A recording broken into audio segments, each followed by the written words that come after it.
ऐसा भी हो सकता है कि परिस्थितियां मुझे उछाल दें कि मैं शासक पार्टी और सरकार का बड़ा नेता बन जाऊं, प्रधानमंत्री भी बन सकता हूं।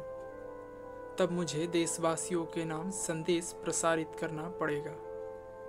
मैं आशाओं और आश्वासनों से भरा यह संदेश प्रसारित करूंगा।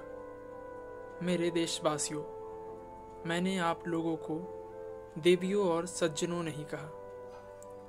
जब से उस स्त्री इंदिरा गांधी ने आपातकाल लगाकर हम लोगों को तंग किया है, मैं किसी स्त्री को देवी नहीं कहता। पहले मैं प्रार्थना में सीताराम और राधा कृष्ण कहता था, पर अब केवल राम कृष्ण कहता हूँ। मेरी सलाह है कि आप में जिनका नाम सीताराम है वे उसे रामचरण कर ले और राधा कृष्ण अब कृष्णदास हो जाए। अगर आप जल्दी ऐसा नहीं करेंगे तो मैं गृह मंत्री से कह दूंगा और वे आपको दुरुस्त कर देंगे। आप लोगों ने हम पर विश्वास करके हमें सत्ता सौंपी। ऐसा आपने पहली बार नहीं किया है। पहले भी आप विश्वास करके ही सत्ता सौंपते रहे हैं। तो जैसे पिछली सरकार ने आपके विश्वास को फलीभूत किया, वैसे ही हम भी करेंगे। हम उनसे किसी कदर ऐंठे नहीं पड़ेंगे।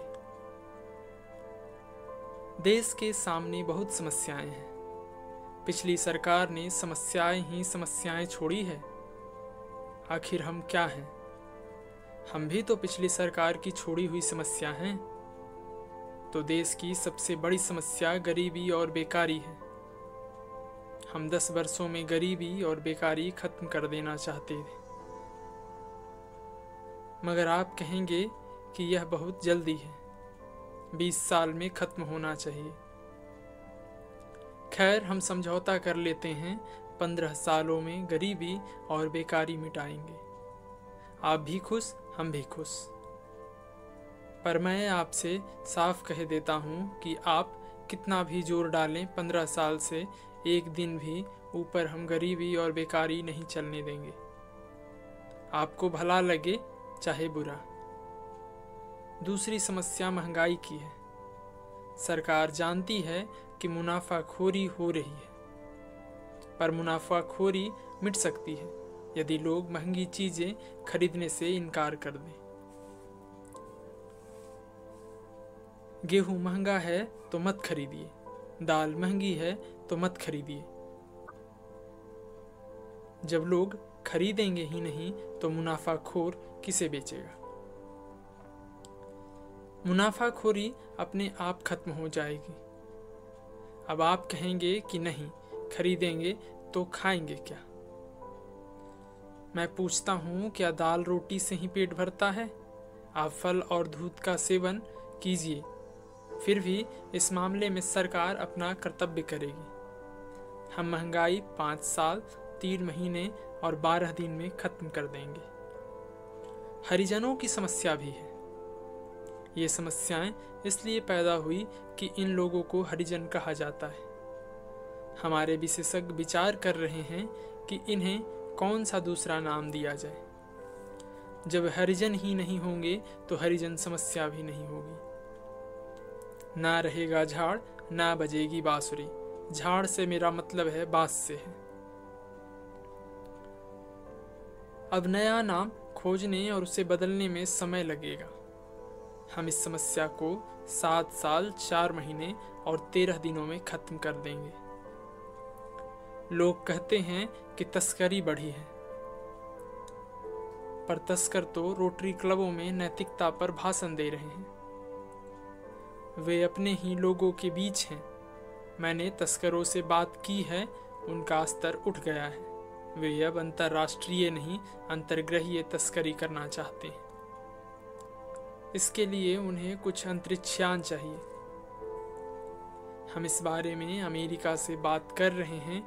हम खुद भी अंतरिक्षयान बना रहे हैं। जब तस्करों को अंतरिक्षयान की सुविधा मिल जाएगी, तब वे चांद से यूरेनियम लाकर अमेरिका में बेचा करेंगे। पर तब तक उन्हें अभ्यास बनाए रखने के लिए यहीं तस्करी करने दी जाएगी। मेरा विश्वास है हम 8 साल 3 महीने और 7 दिनों में तस्करी खत्म कर देंगे। भ्रष्टाचार की समस्या पर भी हमारा ध्यान है। इसे खत्म करने के लिए हम नए और सदाचारी मनुष्य पैदा करेंगे। हमारे वैज्ञानिकों ने ऐसी दवाएं और इंजेक्शन खोज लिए हैं जो गर्भवती को दिए जाएंगे तो सदाचारी बच्चा पैदा होगा। हम भ्रष्टाचार को गर्भ में ही खत्म कर देंगे। यह उपाय हम तत्काल चालू कर रहे हैं। यदि दवा और इंजेक्शन नकली नहीं हुए तो परिणाम शुभ होगा। अब 9 महीने तो गर्भ के हो गए। इसके बाद लगभग 20-21 साल में आदमी कार्य क्षेत्र में आएगा तो भ्रष्टाचार 20 साल 9 महीनों में खत्म हो जाएगा। मैं तो शराबबंदी भी तुरंत लागू करना चाहता हूं, पर मंत्रिमंडल में इस बारे में मतभेद है। आप जानते हैं सरकार का संयुक्त उत्तरदायित्व होता है। हमें एक दूसरे को समझाने में 5 साल लगेंगे। यदि इस अवधि में सारा मंत्रिमंडल विरोधी हो गया तो तत्काल शराबबंदी लागू हो जाएगी। पर यदि पीने वालों ने मुझे जैसों को भी मदिरा प्रेमी बना दिया तो मैं आपसे कहूंगा कि नशाबंदी देश के हित में नहीं है। शिक्षा की समस्या भी है। असल में यह शिक्षा की समस्या अंकों की समस्या है।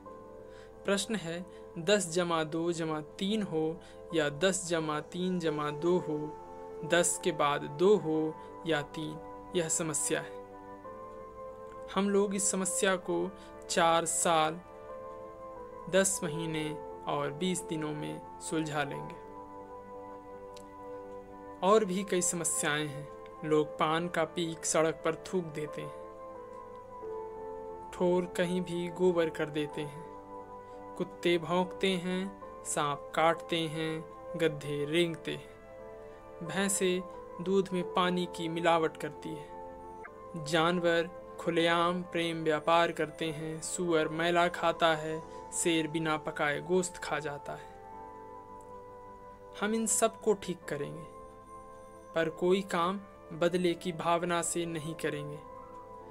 यदि हम कुत्ते के लघुशंके के तरीके पर पाबंदी लगाते हैं तो हम यह सब इस बदले की भावना से नहीं कर रहे हैं कि वह हम पर भौंकता है। हम उसका नैतिक उत्थान करना चाहते हैं। इन सब सुधारों में भी 15 साल 7 महीने और 3 दिन लग जाएंगे। हम नागरिकों के स्वास्थ्य की समस्या भी सुलझाएंगे। मलेरिया और कैंसर, ये 2 रोग हमें दूर करने हैं। हमारे स्वास्थ्य मंत्री ने खोज कर ली है कि ये दोनों रोग एक ही तरह के मच्छर से होते हैं। इन मच्छरों को नष्ट करने की दवा भी उन्होंने खोज ली है। यह दवा बाहर मलेरिया के मच्छरों को मारने के लिए छिड़की जाएगी और यही दवा कैंसर के मच्छरों को मारने के लिए आदमी के पेट में भी छिड़की जाएगी। इस तरह हम 9 साल 1 महीना और 10 दिनों में मलेरिया तथा कैंसर को खत्म कर देंगे। हम जनता का नैतिक उत्थान भी करेंगे। हमें ज्ञान हुआ है कि पिछले शासन के काल में पतिव्रत धर्म में काफ़ी गिरावट आई है। सरकार इससे चिंतित है। मैं जब नज़रबंदी में था तब समय काटने के लिए मैंने रामचरितमानस का पाठ कई बार किया। उसमें उत्तम नारी का यह लक्षण बताया गया है। उत्तम के अस बस मन माही, सपने हुआन पुरुष जगनाही। कुछ दुष्ट इसका उल्टा अर्थ निकालते हैं कि उत्तम नारी वह है जिसके लिए सपने में कोई परपुरुष नहीं होता, अर्थात सब अपने ही होते हैं। ऐसे दुष्टों के खिलाफ सरकार कानूनी कार्रवाई करेगी। हम 10 साल 8 महीने और 10 दिनों में इस देश में पतिव्रत धर्म की पुनः प्रतिष्ठा कर देंगे।